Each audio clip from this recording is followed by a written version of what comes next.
Okay, so I just saw The Substance yesterday. I saw it at the pre-screening with my two friends. I dragged them along to see it with me. But and I'll start off by saying it is definitely a good movie. It is. I'd even recommend you go see it. But the ending is a complete flop, in my opinion. They really messed up on the ending, which I'll get to later on in the video. But so the movie is it's a horror movie, but it's a body horror movie. And now I had seen that like on the information about it going into it, but I did not know exactly what that meant.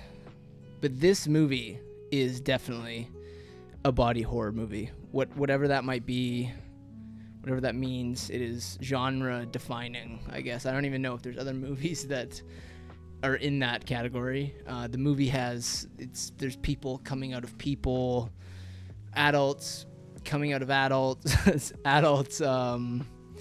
There's monsters. There's vomiting, puking, pissing. There's everything. It's disgusting, and yeah, I definitely felt very uncomfortable and disgusted a lot of the times in the movie, but also in a weird way, it made me think philosophically, and I was not expecting that whatsoever.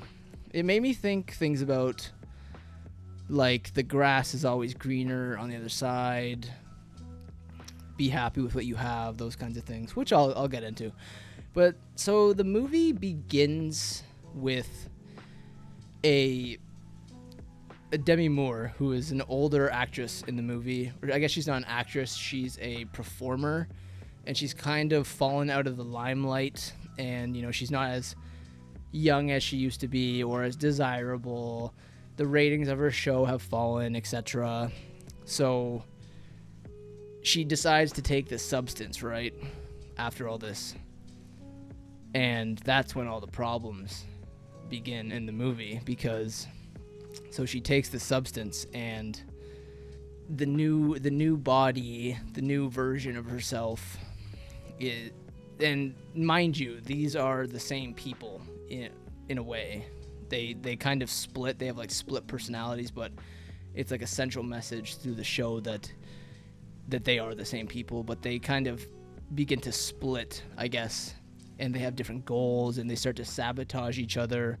And that's where a lot of the problems come from in the movie. Like, the new one starts to hate the old version because the old version just doesn't take care of herself, and the old version tries to sabotage the new version, which makes the new version hate the old version. So the new version takes more like life essence out of the host body, the original person, and this causes all sorts of problems. Her body like just gets totally messed up, like totally messed up.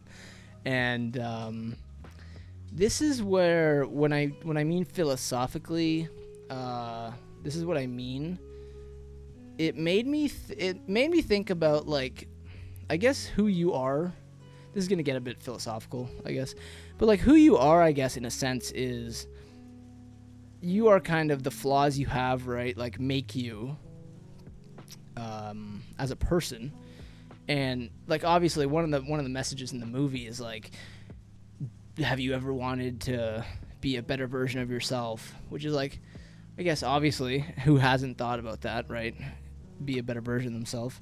But then it made me think, like, well, if you get rid of all those flaws, then you become a different person in a sense, and you start to lose, I guess, touch with what made you who you are in the first place, which is not always a good thing, because you, I guess, almost get disillusioned, if that makes sense. But anyways, this becomes a huge problem, and like Demi Moore's character starts to realize that, but then she realizes, oh, she's gone in too deep, because she's started to become disfigured because of how the new version of herself is taking too much life essence, whatever it is, from her.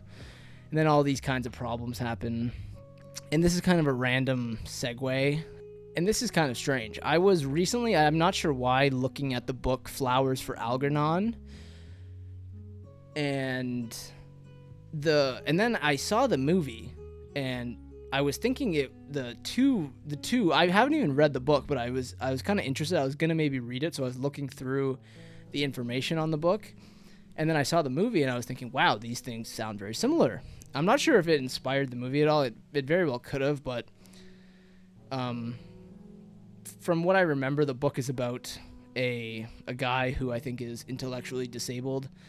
He gets a surgery to become more intelligent, and then this results in a lot of suffering because he realizes how people used to disrespect him when he wasn't intelligent enough, I guess, to realize it. And then this causes all kinds of problems, and then he eventually starts to lose.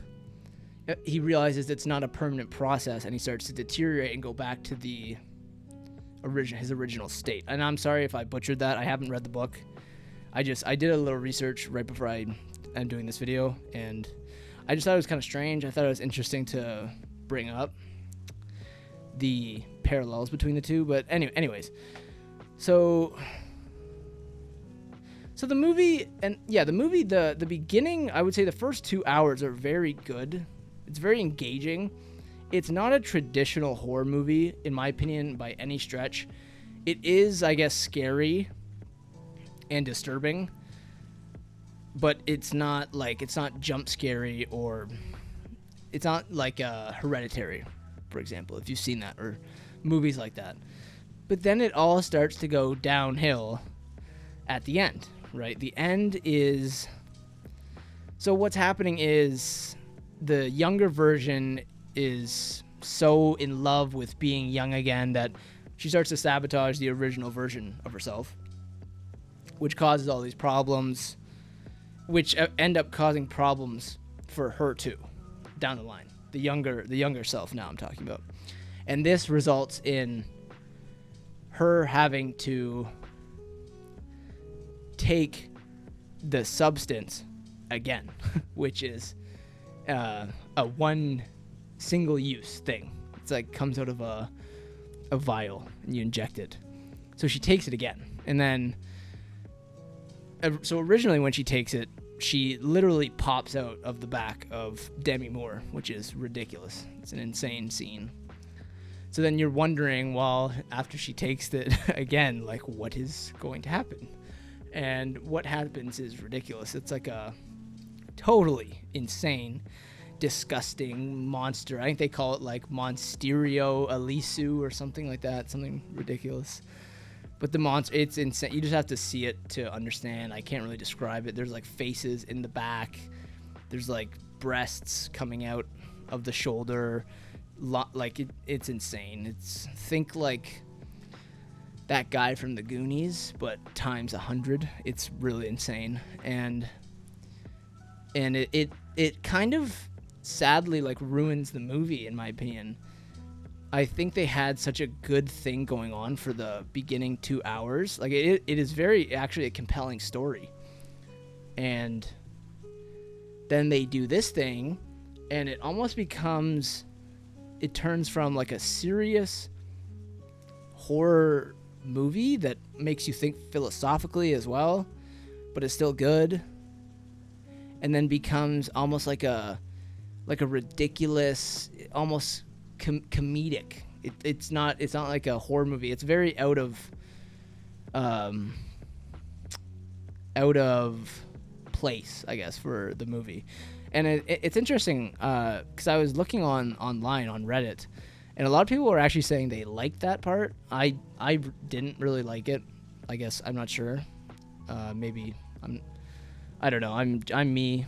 Who knows? But yeah, and then the monster. There's a big reveal. The new girl is gonna host. The new girl is gonna host New Year's Eve, but then that's why she does the second do not do injection, and then becomes Monsterio.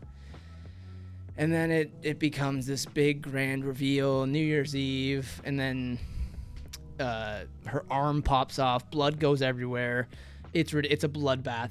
It's just ridiculous. It just becomes like ridiculous, really. It becomes like comedic. It's not serious anymore, which I guess some people will like, but to me I was kind of like, come on, man, you were so close. You had it, but I don't know. And I also think, so the movie, if I remember correctly, was 2 hours and 20 minutes. And the final part, I think, lasted 20, 30 minutes. I'm not sure. And I was thinking, like, after I got out, if they just cut that scene and maybe when she takes the substance again, I don't know, me and my friends were talking about this after. I suggested that she just die, something like that. My other friend said maybe it all just happens again, which is kind of unfeasible, I guess. I don't know how you would do that, but at the end of the day, I think they should have done something differently, because what I would say is that the movie, the whole 2 hours, was a strong 8. It, after watching the end, I think it went down to like a 6.5. Me and my friends were talking. My other friends thought it was like a 6. I said 7. I'm now going to settle on a 6.5.